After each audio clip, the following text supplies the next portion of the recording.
말씀으로 하루를 여는 복된 새벽에 하나님이 우리에게 주시는 귀한 말씀은 신약성경 빌레몬서 1장 8절에서 12절까지 되겠습니다. 온라인 독자많은 여러분도 다 함께 성경을 펴주시고 같이 말씀 속으로 들어가 보실까요? 이러므로 내가 그리스도 안에서 아주 담대하게 내게 마땅한 일로 명할 수 있으나 도리어 사랑으로서 간구하노라. 나이가 많은 나 바울은 지금 또 예수 그리스도를 위하여 갇힌 자 되어 갇힌 중에서 나온 아들 오네시모를 위하여 내게 간구하노라. 그가 전에는 내게 무익하였으나 이제는 나와 내게 유익함으로 내게 그를 돌려보내노니 그는 내 신복이라. 아멘. 사랑하는 교우 여러분, 여러분 빌레몬서를 읽어보셨습니까? 빌레몬서는 딱 한 장입니다. 그 핵심 키워드는 사랑이죠. 거기 보면 바울도 나오고 또 오네시모도 나오고 빌레몬도 나오죠. 그런데 총 25절밖에 안 됩니다. 334단입니다. 그러나 그 내용의 깊이는 또 울림이라고 하는 것은 가히 메가톤급입니다. 초월적인 하나님의 사랑을 충분히 느낄 수 있고 참 그리스도인이 어떻게 살아야 되는가, 그리스도인의 깊이와 넓이를 체험할 수 있는 그 축복의 강의 빌레몬서라고 정의할 수 있습니다. 표현상의 그 간단 명료성은 강력한 메시지를 전해주는 보석 같은 책입니다. 빌레몬서는 작은 책이지만 결코 작은 책이 아니고 아주 큰 책이고 엄청난 메시지를 담고 있는 진리의 보고라고 이야기할 수 있습니다. 바울이 빌레몬이라는 사랑받는 믿음의 형제들에게 쓴 이 옥중 서신입니다. 빌레몬의 아내였던 아비아와 빌레몬의 아들인 아키포에게도 문안인사를 하는 그 편지지요. 1절 볼까요? 그리스도 예수를 위하여 갇힌 자 된 바울과 및 형제 디모데는 우리의 사랑을 받는 자요 동역자인 빌레몬과 자매 아비아와 우리와 함께 병사된 아키포와 내 집에 있는 교회에 편지하노니. 그리고 19절 끝부분에 보면 네 자신으로 내게 빚진 것을 내가 말하지 아니하노라. 그렇게 되어 있는데 이 말은 뭐냐? 바울을 통해서 빌레몬이 예수 믿고 그리고 영적인 성장을 하고 영의 눈을 뜨고 하나님 자녀가 됐다는 것을 암시해 주고 있습니다. 우리가 1세기의 그 노예라고 하는 제도가 합법화, 법제화되어 있어요. 주인의 재산 목록으로 등록이 되어 있고 매매도 할 수 있죠. 그런데 노예는 인권이 없어요. 무자비하게 짐승처럼 그렇게 관리되고 있는 그런 시대입니다. 그때에 빌레몬의 집에 노예 중에 한 사람인 오네시모라는 사람이 있었는데 이 오네시모가 큰 사고를 칩니다. 주인의 빌레몬 집에 보석과 돈을 훔쳐서 도망친 것입니다. 오네시모는 평상시 아마 자유를 많이 희구하고 원했는지도 모르겠어요. 목숨을 걸 만큼 자유를 원했기에 결단하고 주인의 집을 탈출한 것입니다. 오네시모가 도망쳐 숨은 곳은 거대한 도시 로마였습니다. 많은 사람들이 있었고 첨단의 문화가 있고 그 쾌락이 있고 그래서 여러분 사람들 속에 숨어서 익명성의 자유를 누리고 있어요. 훔쳐온 물질 가지고 로마의 쾌락을 즐겼습니다. 그런데 어떤 계기인지 알 수 없지만 바울을 만나게 됩니다.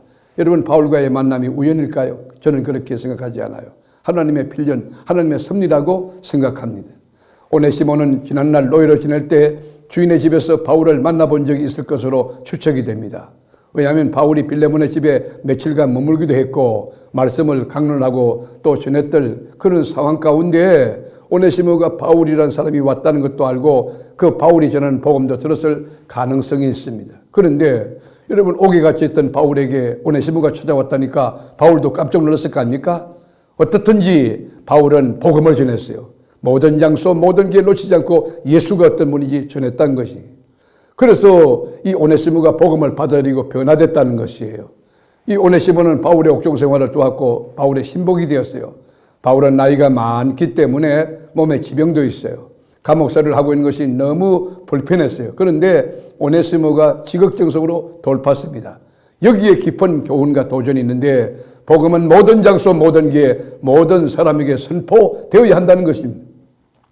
어떤 환경 어떤 사람에게든지 복음은 선포될 수 있습니다. 코로나 바이러스 19 상황 가운데도 복음을 전할 수 있습니다. 전하는 여러분들에게 예수 믿으세요. 마지막 결론 어떻습니까? 저 교회 나가거든요. 교회 안전한 곳입니다. 정말 사회적 거리두기 철저하고요. 방역 정확히 지키고요. 교회 멋진 곳입니다. 여러분, 빌레몬과 같은 신분이 높고 부자인 사람에게도 복음이 전해지게 해야 되지만 오네시모와 같이 노예같이 천한 사람에게도 복음이 전해져야 된다는 사실이에요. 그러니까 대통령부터 대법원장, 대학 교수, 대기업 총수, 권력자들에게도 복음이 들어가면 변화되어서 하나님이 일을 할 수 있지만 무이탁 노인이나 병든 자나 홈리스들이나 외국인 노동자나 탈북 동포 또 감옥에 갇힌 자들에게도 복음이 들어가고 그러면 똑같이 복음의 능력이 나타나고 복음의 영향력이 드러날 수 있다는 것이죠. 복음은 감옥 같은 최악의 상황에서도 전거될 수 있으며 자유로운 곳에서도 복음은 전해질 수 있다는 것입니다. 어디든지 복음은 빛을 잃지 않습니다. 복음은 모든 사람에게 동일한 영향력을 끼치며 죄사함받게 하고 구원받게 하고 하나님 자녀되게 하고 모든 계층 모든 인종들에게 새로운 변화를 일으킵니다. 우리 인간에게는 세상 것으로 채울 수 없는 하나님의 공간이 있어요. 하나님이 들어가야만 참된 자유가 있고 참된 기쁨이 있고 참된 소망이 있어요. 오네시모는 복음으로 말미암아 변화가 된 것이 옛날에 오네시모가 아니에요. 사건 치는 오네시모 그런 사람 아니에요. 이제는 하나님 주신 기쁨으로 기쁨이 충만하고 바울의 신복이 되었고 교회의 큰 일꾼이 되었던 사람이 된 것입니다. 여러분, 바울과 오네시모는 거의 하나가 되었어요. 한 몸이에요. 아주 가까운 사이 아버지와 아들 같은 관계가 되었어요. 13절에 따르면 오네시모를 계속 곁에 두고 싶었지만 도망친 노예였기 때문에 오네시모를 빌레몬에게 돌려보낼 것을 결정한 것입니다. 그래서 편지를 직접 써가지고 한 장을 주면서 옛 주인 빌레몬에게 돌아가라. 그리고는 바울의 마음을 전해준 것이에요. 말씀으로 하루를 여는 복된 새벽, 사랑하는 교우 여러분, 여러분 주변에도 오네시모 같은 복음을 전해야 될 대상이 많이 있을 겁니다. 여러분 슈퍼마켓 사장님도 그렇고요. 그리고 여러분 쿠팡에 그 배달하시는 분도 그렇고 우체부 이 집배원도 그렇고 여러분 주변에 이웃들 가족들 가운데도 많이 있을 거예요. 누가 바울이 되어요 이 복음을 전해줘야 합니까? 오늘도 제2의 사도 바울이 되어서 여러분 안고서는 모든 곳에 오네시모 같은 영혼에게 복음의 씨앗을 뿌리고 예수 믿자고 예수 믿고 하나님 자녀 되자고 예수 믿으면 천국 백성이 되고 이 하나님 주신 소망이 넘치는데 이 코로나 상황 가운데 예수 믿어야 소망 있고 제대로 살 수 있다고 복음을 전가하는 복된 삶 될 수 있기를 주의 이름으로 축복합니다. 기도하겠습니다. 하나님, 우리가 현대판 바울이 될 수는 없을까요? 모든 장소 모든 기회에 복음을 전하며 복음 때문에 감옥에 갇혔던 바울의 그 위대한 정신 그런 영성 우리에게 부어주셔서 어떤 상황 가운데도 복음을 가지고 굴절되지 않고 변절되지 않고 꿋꿋하게 복음으로 전진하고 복음을 세워가는 복음에 붙잡힌 하나님의 사람이 되게 하여 주옵소서. 오늘도 주님과 함께 주님의 영광을 드러내는 저희들이 되기를 원하옵고 예수님의 이름으로 간절히 축복하며 기도하옵나이다. 아멘.